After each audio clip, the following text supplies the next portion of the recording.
스포츠 관련 전문 기자 중에 크리스 플린이라는 분이 있습니다. 이분이 쓰신 아주 흥미로운 내용을 이 아침에 소개하려고 하는데요.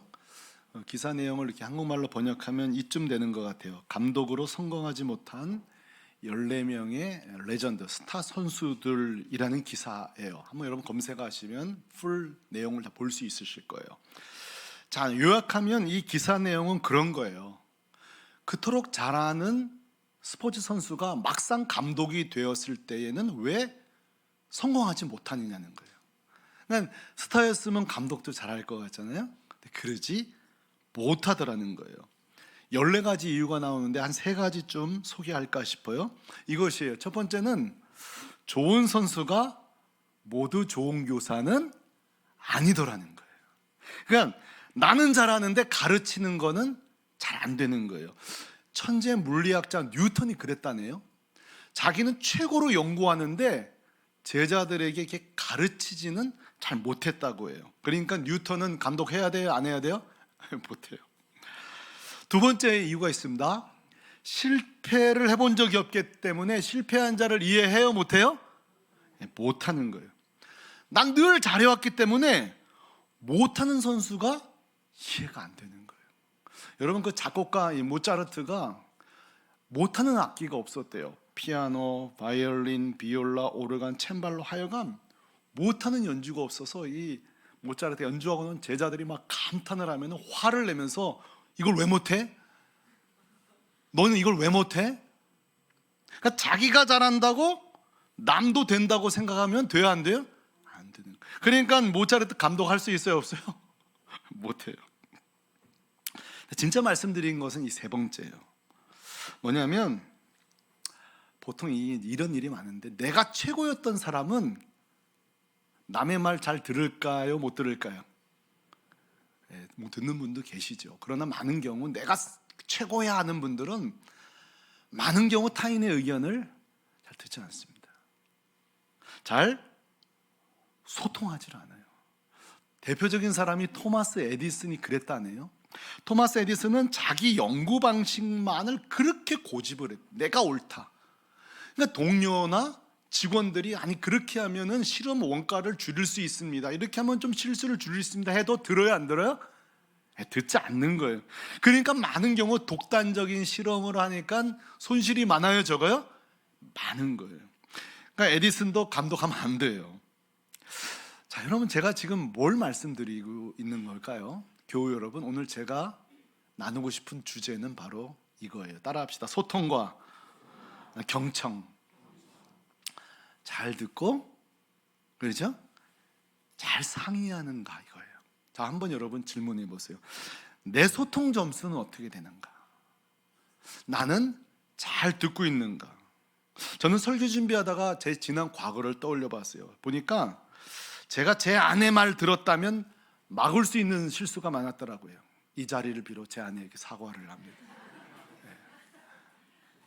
반면에 제 아내 말을 또 소통했기 때문에 줄일 수 있었던 시행착오도 있어요.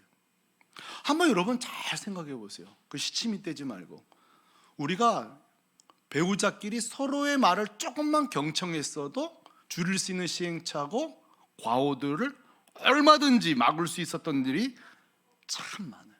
그래서 성도 여러분, 저는 하나 여러분에게 요청드려요. 최근 여러분의 가정의 소통을 좀 점검하세요. 부부 사이든 부모의 자녀 사이든 말이죠. 그래서 내가 점검하라 여러분 잘 안 하실 것 같아서 구체적으로 좀 숙제를 내드릴게요. 이런 숙제요. 한번 따라합시다. 소통 숙제. 무슨 숙제요? 소통의 숙제를 제가 내릴 텐데 일전에 한번 제가 말씀드린 제가 사용했던 방법을 오늘 다시 한번 말씀드릴 테니까 안 해보신 분들이 이번에 꼭 하세요. 제가 과거 성도들을 모시고 성지순례에 갔었습니다. 귀국을 이틀 앞두고 우리는 숙박을 갈릴리 호수에서 우리가 묵었어요. 1층짜리 집에. 그러니까 창문에서 갈릴리 호수가 딱 보이는 거예요. 멋지 안 멋져요? 멋지죠. 저희가 이제 떠나기 전에 너무 아쉬우니까 저녁 먹고 다 갈릴리 호수 앞으로 나오라고 그랬어요. 제가 또 분위기 있는 남자잖아요. 모닥불을 딱 펴놨단 말이에요. 예수님이 제자들에게 생선을 구워주시듯 모닥불을 딱 펴놓고 전부 다 돌로 앉았어요. 그리고 제가 의도한 것 이상으로 대화가 이렇게 물을 익을 즈음 제가 두 가지 긴급 제안을 했어요. 두 가지 긴급 제안. 첫 번째는 다 혼자 온 분이었고 다 부부로 오셨어요. 그 당시에 좀 사연 있는 부부들이 왔어요. 권사님 한 분이 시한부 인생도 있었어요. 그러니까 참 어떻게 보면 마지막 여행일 수도 있는 거예요. 어떤 부부는 평생 여행을 처음 온 부부도 있어요. 그렇게 고생하다가 말이죠. 그래서 어떤 제안이냐면 지금부터 이 호수를 1시간 걷고 오라고 했어요. 부부가.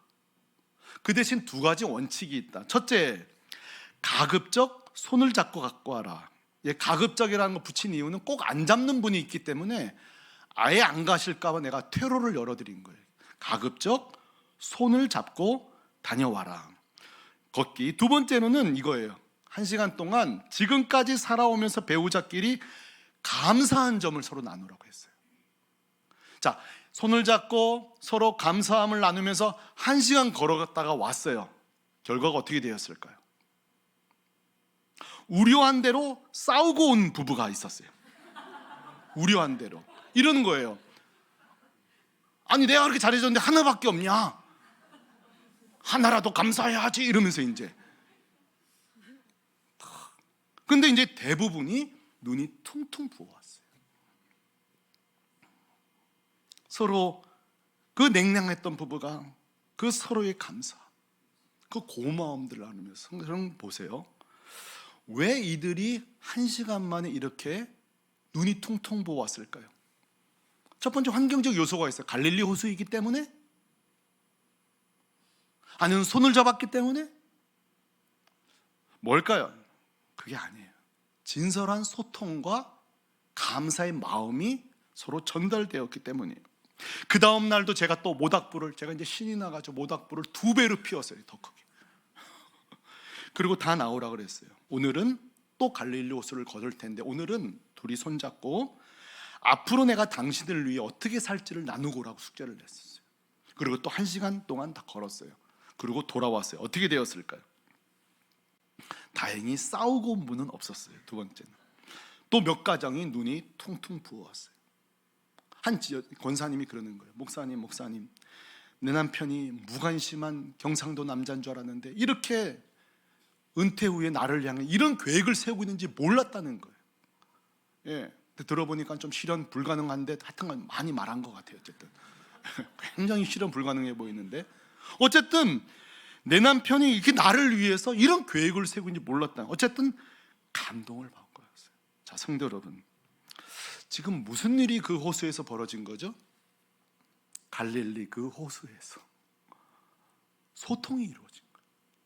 마음과 마음이 맞닿아진 거예요. 자, 그래서 제가 이제 이 명절 새해를 앞두고 여러분이 내리고 싶은 숙제가 이거예요. 여긴 지금 신혼부부도 계세요. 결혼 5년 미만, 10년, 저처럼 30년, 저도 이제 좀 30년 돼 가더라고요. 30년 이상 결혼 생활하신 분도 있는데요. 숙제 내드려요. 이스라엘까지 우리 가기 어려워요. 갈릴리 호수 가란 뜻은 아니에요. 근처 호수공원이 됐든 산이 됐든 그건 중요치 않아요. 한번 꼭 해보셨으면 좋겠어요. 지금까지 살아오면서 감사했던 일, 그렇죠? 두 번째로 난 당신을 위해 이렇게 살겠다. 다만 싸움이 날 것 같으면 빨리 집으로 오시길 바랍니다. 빨리 귀가해버리시. 자, 배우자를 먼저 천국에 보내신 분이 여기 계세요. 그러면 자녀랑 해보세요. 자녀와도 우리가 살면서 감사, 고마운 점 저는 확신해요. 보세요, 우리가 정말 성령 안에서 이 명절 기간에 이런 대화를 나눌 때에, 소통할 때에 저는 확신합니다. 반드시 여러분 가정에 하나님 은혜 주실 줄로 믿습니다. 반드시 은혜 주실 거예요. 자, 이렇게 한번 우리 가정의 소통을 한번 이렇게 점검할 필요가 있는데, 우리가 점검해야 될 또 하나의 소통의 영역이 있습니다. 어떻게 보면 더 중요할 수 있어요. 그 우리가 반드시 필요한 또 하나의 소통의 영역은 바로 하나님과 나 사이의 소통입니다. 하나님과 나 사이 말이에요. 성도 여러분, 한번 생각해 보십시다. 제가 묻겠습니다. 성도 여러분, 하나님께서 우리를 사랑하셔서 하나밖에 없는 아들을 이 땅에 보내시사 저와 여러분을 위해서 죽으신 것을 믿습니까? 누구든지 예수를 믿는 자에게 구원을 주시는 것을 믿습니까? 자, 그러면 여기서 중요한 질문. 하나님께서 우리를 구원하신 후 우리에게 가장 원하시는 게 뭘까요? 자, 우리를 구원하셨어요. 나에게 가장 원하시는 게 뭘까요? 이거 너무 뻔한 질문인데 막상 대답하려고 한다면 여러분 못하시거나 추상적이거나 여러분 나름대로 대답하실 수 있을 거예요. 뭘까요, 여러분? 뭘까요? 저는 이것을 오늘 여러분에게 말씀드리고 싶은데 제 얘기가 아니라 사도 바울을 통해서 말씀하고 싶어요. 그것은 바로 예수님이 사도 바울을 최초로 부르신 후에 첫 행위가 뭐였냐는 거예요. 자, 바울을 구원했어요. 다메섹에서 구원했어요. 그 다음에 우리가 오늘 살펴볼 것은 구원하신 후에 최초로 주님이 바울에게 요구하신 게 뭐냐는 거예요. 이렇게 부르시거든. 내가 너를 종으로 삼겠다. 바울은 이랬을 거예요. 아, 나를 예수님의 종으로 삼는다? 야, 나는 주의 종이다. 그러면 아마도 나를 통해 대단한 일, 많은 일을 하시겠구나 생각했을 거예요. 그렇죠? 그리고 실제 그 말은 틀린 말이 아니에요. 우리는 사도행전과 많은 서신서를 통해 정말 바울보다 더 위대한 일을 한 사람이 또 있을까? 바울보다 많은 교회를 개척한 사람이 있을까 할 정도로 성경을 13권 이상 기록하였고 수많은 교회들을 루스드라 지역, 안디옥, 소아시아 지역 그의 손과 땀과 기도가 머물지 않은 교회가 없어요. 다 그의 손끝에서 개척이 되었어요. 자, 그런데요, 제가 드리고 싶은 것은 그거는 나중 일이고 주님이 이 바울을 부르셨을 때에 제일 먼저 한 일은 개척이 아니에요. 바울에게 최초로 요구하신 거는 성경 기록도 아니에요. 뭘까요? 제가 그걸 찾고 너무너무 감동을 받은 건데 바로 갈라디아서인데, 갈라디아 교인들에게 바울이 자기 신앙 고백을 하는 바람에 우리가 이걸 알게 된 거예요. 그것은 뭐냐면 갈라디아 1장 17절에 주님이 자기를 최초로 부르신 후에 벌어진 일이에요. 자, 이 귀한 말씀을 오늘 같이 17절 18절을 같이 읽겠습니다. 큰 소리 시작.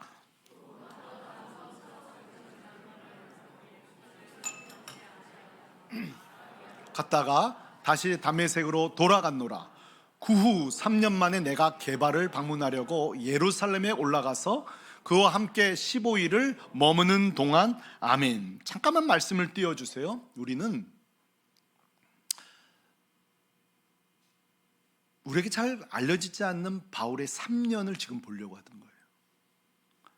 우리는 바울이 역동적으로 사역하는 것들만 봐왔지 처음 예수 믿고 그 다음 3년이 여기에 등장하는데 이렇게 말하고 있어요. 나보다 먼저 사도된 자를 만나려고 예루살렘으로 가지 아니하고, 그러니까 예수 믿자마자 사도들을 만나러 간 게 아니라는 거예요. 그리고 오히려 아라비아 광야로 가서 거기서 많게는 3년, 작게는 몇 년인지 모르지만 상당 기간을 혼자 있었던 거예요. 여러분, 이 기간을 신학자들은 뭐라고 말하고 있느냐? 바로 주님과 1대1로 이 기간을 교제하면서 매우 친밀한 시간을 가졌다고 신학자들은 말하고, 바로 이 기간에 그 바울의 복음, 이 로마서가 복음의 진수인데 모든 로마서의 복음의 그 기틀이, 모든 서신서의 그 토대가 되는 그 완전 무한 복음의 그 모든 뿌리가 이때 정립됐다고 말을 하고 있어요. 그러니까 성도 여러분, 제가 지금 여러분에게 말하고 싶은 건 뭐예요? 바울이 부름받자마자 3년 동안 역사에서 싹 사라졌었는데, 사라진 게 아니라 그 기간 동안에 주님과 가장 친밀하고 가장 깊고 가장 넓은 교제가 있었다는 거예요. 그러니까 주님이 바울을 너는 내 종이야, 넌 내 종이로 살아 해놓고 제일 첫걸음이 일인 줄 알았는데 주님과 교제였다는 거예요. 할렐루야. 올해 우리 교회 표어가 주님의 종과 증인되는 교회거든요. 이게 워낙 비장하다 보니까 지금 난리가 났어요. 우리 집사님들 성도님들 가운데 내가 이걸 해야 되는데 저걸 해야 되는데 막 난리 났어요. 어떤 분은 막 새벽기도 계속 나오겠다 그러고 열심을 내서 교사하겠다 그러고 지금 하여간 주를 위해서 종과 증에 살려 애쓰시고 있어요. 너무너무 감사하죠.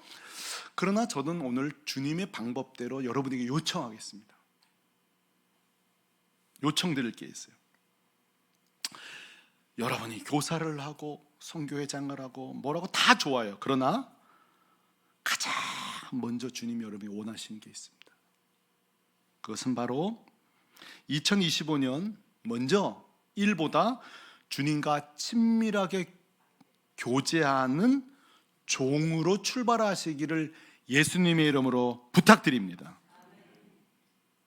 주님 우리에게 가장 원하시는 것, 구원받은 자에게 가장 원하시는 것, 그것은 바로 먼저 하나님과 친밀해지는 거예요.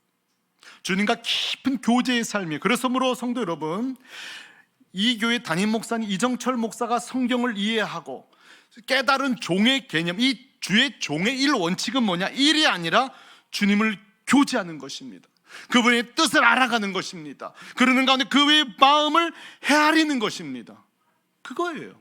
여러분 성경에 보면요, 오히려 주님의 마음, 하나님의 마음을 잘못 알아서 이를 그르친 사례가 얼마나 많이 나옵니까?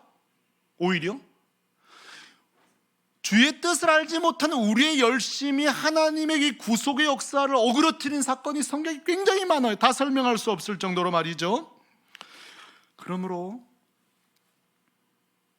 우리가 주의 종이 된다는 제일 1번을 아무것도 주의 친밀함을 대체할 수 없어요. 여러분 기억해 보십시오. 예수님이 제자들을 이렇게 처음 부르시는 장면 말이에요. 한번 기억해 보세요. 제일 처음 제자를 불러놓고 한 일이 뭐냐면 마가복음 14장이 정확하게 이걸 얘기해 주고 있거든요. 자, 우리 다 같이 한번 읽어봐요. 시작. 이에 12를 세우셨으니 이는 자기와 함께 있게 하고 또 보내사 전도도 하며 아멘. 묻겠습니다. 여기 보면 몇 가지가 나오거든요. 시킨 일이. 또 보내사 전도도 하며가 우선이 아니에요. 그죠? 그 앞에 뭐가 나오죠? 뭐가 나와요? 자기와 함께 있게 하시고. 여러분 주님이 제일 먼저 제하는 일은 딴 거 없어요. 따라합시다. 먹고 자고 동행하고 교제하고. 이게 먼저예요. 먼저 동행하면서 영적 교제를 하시고 주님의 인격을 가르치고 주님의 하나님의 나라를 가르치고 말씀을 가르치는 거예요. 제가 오늘 말씀을 준비하다가 주님께 그런 마음을 드렸어요. 주님, 2025년 저 이정철 주님과 친밀함의 전성기를 맞이하게 하여 주옵소서. 제가 주님께 그런 기도했어요. 물론 여기에는 주의할 게 하나 있습니다. 이거예요. 얘기는 드려야 될 것 같아요. 간혹 이런 분이 있어요. 주님과 친밀함을 추구하는 건 좋은데 친밀함만 추구하는 것도 문제긴 해요. 그렇죠? 어떤 분은 매일 성경만 읽고 개인 기도만 하고 사람과 교제하지 않고 봉사도 안 하고 헌신도 안 하고 전도도 안 하고 오로지 개인 영성만 추구하는, 주님과 교제만 추구하는 게 있어요. 그게 틀렸다는 것이 아니라 그것만 하라는 뜻은 아니란 사실이에요. 저는 이렇게 좀 편식하는 성도에게 이런 제안을 해요. 찬송가 442장 3절을 꼭 많이 불러보라고 그래요. 밤 깊도록 동산 안에 누와 함께 있어요? 제가 1부 때 이거 부르다가 너무 높이 잡아가지고 대형사고 나가지고 안 불러요. 밤 깊도록 동산 안에 누구와 함께 있으래요? 이게 주님과 친밀한 교제예요. 그러나 여러분, 정말 주님과 친밀한 교제한 사람의 특징은요, 그 다음 문장이에요. 뭐예요? 괴로운 세상에 할 일만 알아서 날 갈아 그렇죠? 우리 다 그냥 주님과만, 여기 초가집 3개 짓고 주님과만 살고 싶어요. 그러나 여러분, 정말 은혜 받은 사람, 정말 주님과 친밀해진 사람은 또 시선이 괴로운 세상에 할 일만 와서 날 가라 명하시는 주의 음성을 들어야 될 줄로 믿습니다. 그러므로 잊지 마세요. 성도는요, 균형 잡혀야 돼요. 한번 따라합시다. 선교제, 후사역. 이해되세요? 이 말이 뭔 말인지? 항상 교회 와서, 그래서 여러분 먼저 교회 오시면 일할 생각하지 말고 예배 잘 들으시길 바랍니다. 이게 제일 잘 안 되는 사람이 저예요. 저 예배하고 설교하지만 끝나고 또 2부 순서 어떻게 하나, 그러죠? 또 회의 어떻게 하나, 선임 공부. 지금 제가 내 예배를 놓치고 있는 거예요. 이 일이 어버러면 우리 선교회 회장, 우리 사역자들이 이거 놓칠 때가 있어요. 우리 새물기 성도님들 선 예배, 선 사역하시기를 바랍니다. 우리가 그래 이 교회에 오는 거예요. 그래서 성경을 제가 보면요, 주님이 이 주님의 사람들을 부르는 장면이 성경에 많이 등장하거든요. 근데 공통점이 있어요. 그것은 다 주님께서 사람을 부르시고 하나님께 사람을 부르신 후에 일부터 시킨 일이 단 한 차례도 없어요. 다 먼저 교제하셨어요. 너무 많은 사례가 있어서요, 몇 주 설교할 수 있겠으면 오늘 한 사람만 소개하려고 하는데 바로 모세입니다. 출애굽의 지도자, 가나안 땅 들어가기 직전까지의 리더였던 모세 말입니다. 모세는 그야말로 누구보다 하나님과 벗대어 친밀했던 사람 중에 하나예요. 이것도 선별해서 소개할 수밖에 없겠군요. 자, 첫 번째로 출애굽기 24장에 보면은 그 신의 산 교제가 있어요. 40일 동안. 며칠이요? 40일 동안. 우리 기도원가도 이틀, 3일, 저도 이제 일주일씩 갔다 옵니다만 40일은 가본 적이 없는 것 같아요. 그것도 밤낮으로 주님과 교제했어요. 그런가 하면 출애굽기 33장에 보면 회막을 멀리 띄워놓고 거기서 모세가 하나님과 깊이 교제하는데요, 이 본문은 너무 감동적이어서 같이 읽어볼 필요가 있어요. 11절입니다. 같이 읽어요. 시작.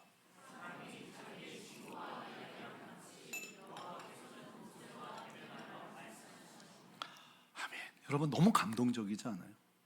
사람이 자기 친구와 서건서건 이야기하듯이 모세는 하나님과 대면했다는 거예요. 여러분의 개인 기도 시간에 이 11절을 경험하시길 바랍니다. 그러면서 제가 이제 여러분에게 소개하고 싶은 신명기 34장의 10절, 여기 이제 모세가 이제 아웃되는 순간이에요. 역사에서 사라져요.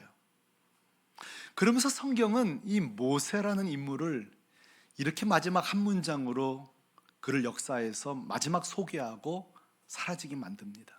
근데요, 너무너무 부러운 문장이 나오는데 이러것입니다. 제가 읽어볼게요. 이게 하나님의 추억이에요. 참, 하나님 우리를 이렇게 추억하시면 얼마나 좋을까.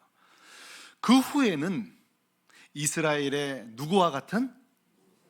모세와 같은 선지자가 일어나지 못하였으니, 내가 모세 같은 날 만날 수 없는 그 이유가 뭔지 아세요? 이거예요. 대단한 일이 아니라 모세는 여호와께서 뭐 하면서? 대면하면서 아시던 자예요. 깊이 알았다는 거예요. 근데 여러분 희한하죠? 제가 이 말씀을 히브리어 있는 그대로 한번 직역을 해보고 싶었어요. 그리고 여러분과 같이 읽고 싶은데요, 왜냐하면 어떤 말씀은 직역하고 나면 시로 바뀔 때가 있어요. 감동의 시로 바뀔 때가 있단 말이에요. 그 어순에 따라서. 자, 이건 여러분 차례예요. 같이 읽어보세요. 시작. 다시는 모세와 같은 선지자가 일어나지 않았다. 여호와께서 그를 하셨다. 얼굴 대 얼굴로. 제가 이 말씀을 한 3주 전부터 준비했으니까 이 말씀을 히브리어로 직역하고 너무 감동을 받는데 주님이 저한테 그러시는 것 같았어요. 이 목사, 너한테 내가 가장 원하는 게 뭔지 알아? 너가 나를 알고 내가 너를 아는 친밀한 교제야. 얼굴과 얼굴로. 그러시는 것 같았어요. 목사는 이렇게 혼자 잘 놀아요. 성경을 보면서 혼자 은혜 받고 혼자 감동하고, 그리고 설교할 때 이렇게 효과가 별로 바라지 않을 때에 당황을 해요. 이렇게. 여러분이 내 은혜에 동참하든 안 하든 저는 그 순간 너무 은혜가 된 거예요. 이 목사, 너가 나를 알고 내가 너를 알고 친밀한 교제를 하자. 얼굴과 얼굴로. 이게 감동을 넘어 저에게 어떻게 도전을 줬는지를 좀 말하고 싶은 거예요. 석주 전이니까. 그러고 나서 제가 교회를 하는데 제가 다 설명할 수 없지만 교회에 지금 제가 해결해야 될 몇 가지 이슈와 토픽이 몇 개 있어요. 좋은 일, 또 해결해야 될 일. 그래서 제가 여러분 구청도 가야 되고 은행 업무도 처리해야 되고 공무원도 만나야 되는 여러 가지 건수가 있었어요. 지혜가 필요하고 공무원과 만나서 풀어야 될 것도 있었어요. 근데 제가 여러분 보세요. 주님이 이 목사 너랑 나랑 좀 친밀히 교제하자, 얼굴과 얼굴로. 그 말씀을 제가 이렇게 적용하기로 했어요. 제가 새벽에 나와서 그 문건, 제가 공무원을 만나야 되고 은행을 만나야 문건들을 가지고 기도하기 시작했어요. 주님이 이걸 어떻게 풀면 좋겠냐고. 요즘 특별히 여호수아 묵상 중인데 여리고 성은 무너뜨려도 교제하지 않고 소통하지 않고 전쟁했던 아이 성은 박살나잖아요. 그 장면이 저에게 도전이 되었던가 봐요. 이거는 쉬운 일, 어려운 일을 구분하지 않고 주님께 교제하면서 의논하는데 놀라운 일이 벌어지는 것은 하나님이 지혜를 주시는 게 느껴지는 거예요. 저 구청 공무원을 만날 때에 어떻게 하면 좋을까? 어떤 저 공무원을 지혜가 필요할까 할 때에 갑자기 여러분 제가 15년 전에 헤어진 성도님 한 분이 떠오르는 거예요. 저 성남에서 세무사를 하고 있는 집사님이 떠오르는 거예요. 그러니까 참 이 목사가 잘 하는 실수 중에 뭐냐면 생전 연락 없다가 필요할 때 연락하는 거거든요. 나도 이거 정말 하기 싫은데 또 이걸 하게 생겼어요. 내가 전화할 때 저분이 그렇지 또 필요하니까 이름만 같이 않게 해달라고 주님 그런 마음을 하고 연락을 드렸는데 이 집사님이 목사님 일이라면 내가 무조건 도와야죠 이러는 거예요. 별로 감동이 안 되세요 여러분? 우리 교회 일인데 여러분 왜 우리 교회 일이라니까요. 그러면서 이 말을 하는 거예요. 목사님 기억나시니? 15년 전에 목사님이 우리 어머니 장례식 전라도 광주까지 새벽에 2시에 오셨던 거 기억나니? 난 기억이 안 나요. 근데 하나 건덕지를 하면 그럼요 기억나죠. 그때 내가 그 광주 갔던 거 기억나죠. 목사님 난 그때 잊을 수가 없다는 거예요. 그 새벽 2시에 누가 내가 교회 열심히 다닐 때도 아닌데 어느 목사가 여기까지 오냐는 거였어요. 그때 어려웠죠 집사님 다 그럼. 근데 이분이 지혜를 목사님 이렇게 하세요. 저렇게 하세요. 이렇게 될 겁니다. 내가 전화를 끊고 하나님 감사합니다. 여러분 며칠 전에 은행 가는 것도요. 사실 이 은행 업무는 별것도 아니에요. 근데 제가 기도해서 하나님 또 항상 교회는 법인이기 때문에 이게 뭐가 또 이렇게 교회 떼어와라 회의록 갖고 복잡해요. 개인이 아니다 보니까. 그래서 기도해서 하나님 이 은행 업무도 잘 보게 해주십시오. 근데 또 가니까 원래는 떼어왔어야 되는데 이 여직원이 하나님 눈을 가려줬는지 어쩐지 모르지만 거래처 교회군요 막 이러면서 그냥 해결을 이렇게 해주는 거예요. 물론 한 몇 번 더 갔다 오면 되는 일이지만 제가 말씀드리고 싶은 건 그거예요. 주님과 교제했더니 요행이 생겼다. 여러분 이렇게 오해하시면 안 돼요. 제가 지금 말씀하고 싶은 건 이거예요. 주님이 모든 일에 관여하기를 원하시는구나. 그리고 내가 가진 우리 교회 일에 대해 우리 주님이 무척 관심이 많으시는구나. 이게 저에게 감동이 되는 거예요. 이게 저에게 감동이 되는 거예요. 사랑하는 성도 여러분, 이게 주님의 마음이에요. 너 나와 함께 교제하지 않을래? 얼굴과 얼굴로. 너 그 사업 문제 나랑 같이 의논하지 않을래? 얼굴과 얼굴로. 너 그 목회 나랑 같이 하지 않을래? 얼굴과 얼굴로. 너의 그 막연한 불확실한 노후, 그 건강의 문제 나와 함께 하지 않을래? 얼굴과 얼굴로. 이것이 주님이 한 주간 몇 주간 저에게 주신 은혜들이에요. 성도 여러분, 지금 설교 시가 계속 진행되고 있는데 이 설교 시간에도 여러분 주님의 음성을 듣기를 소망합니다. 여러분 큐티 시간에 주님의 음성을 듣기 원합니다. 찬송 중에도 기도 중에도 그 깊은 주님과 그 동산 안에 거하는 은혜가 있기를 축복합니다. 그렇다면 주님과 친밀한 교제를 하는 제일 좋은 방법 한 가지만 알려드리고 여러분 다 지방 고향으로 보내려고 합니다. 주님과 가장 친밀한 교제 방법 뭐가 있을까요? 많을 거예요. 찬송도 있고 기도도 다 있을 거예요. 근데 여러분 가장 보편 타당 가능한 쉬운 거 있습니다. 가장 주님과 친밀해지는 가장 좋은 방법 이것입니다. 한번 따라하십시다. 말씀에 종이 되라. 목사님 맨날 저 소리, 맨날 저 소리. 아니에요? 이거만큼 탁월한 방법이 있을까요? 이거만큼 쉬운 방법이 있을까요? 여러분, 사도 바울을 너는 나의 종이야, 나와 친밀한 종이야 선언만 해놓고 그 인생 마치 로버트 태엽 감아놓고 이제 마음도 살아, 이게 아니었어요. 제가 이제 몇 군데를 소개시켜 줄 텐데, 바울을 나의 친밀한 종이야 해놓고 실제로 매일 친밀하게 간섭하는 세 장면을 소개하려고 합니다. 첫째는 고린도에서의 영적 소통입니다. 자, 사도행전 18장. 여기는 고린도 교회가 너무 박해가 심하니까 바울이 이제 철수할 때 하려고요. 못 해먹겠다. 여기는 교회 안 세워지려나 보다.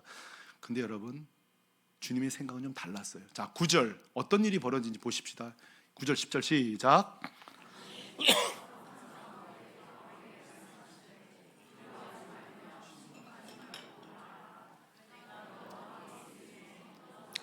너를 대적하여 해롭게 할 자가 없을 것이니 이는 이 성중에 내 백성이 많음이라 하시더라.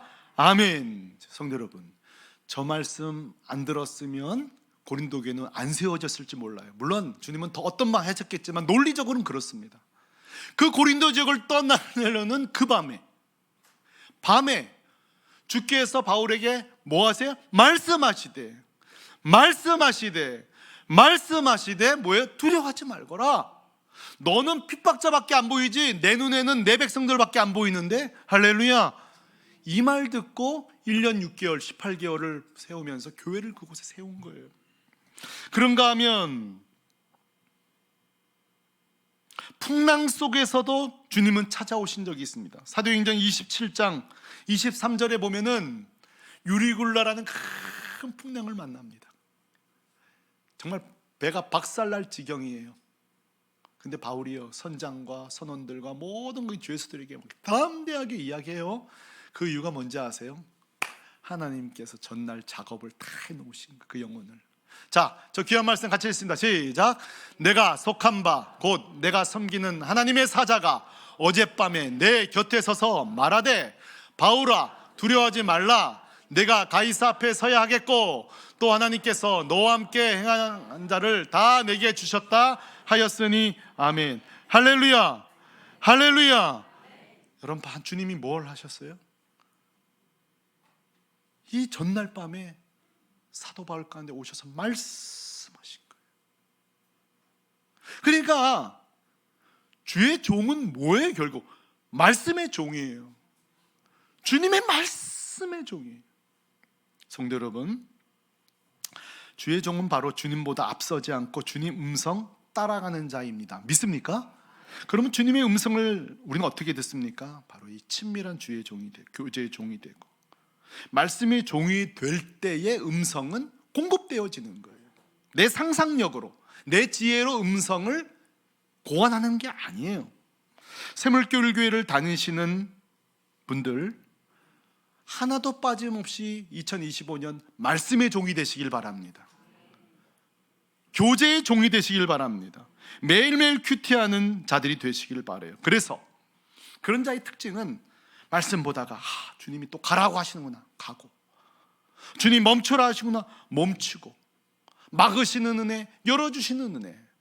여러분, 우리 인생 살 때 막아주시는 은혜가 얼마나 큰지 몰라요. 내가 그렇게 하고 싶은데 지금 이 막으시는 이유를 지금은 몰라요. 그러나 세월이 지나서 큰일 날 뻔했다, 이거 했으면 큰일 날 뻔했다, 이런 적이 우리가 얼마나 많냔 말이에요. 그래서 올 한 해 온 성도가 우리 어린아이부터 우리 어르신까지 말씀의 종이 돼서 주님 가라 하면 가고 멈추랑 멈추는 그런 2025년 되시기를 우리 주 예수 그리스도의 이름으로 축원합니다. 축원합니다.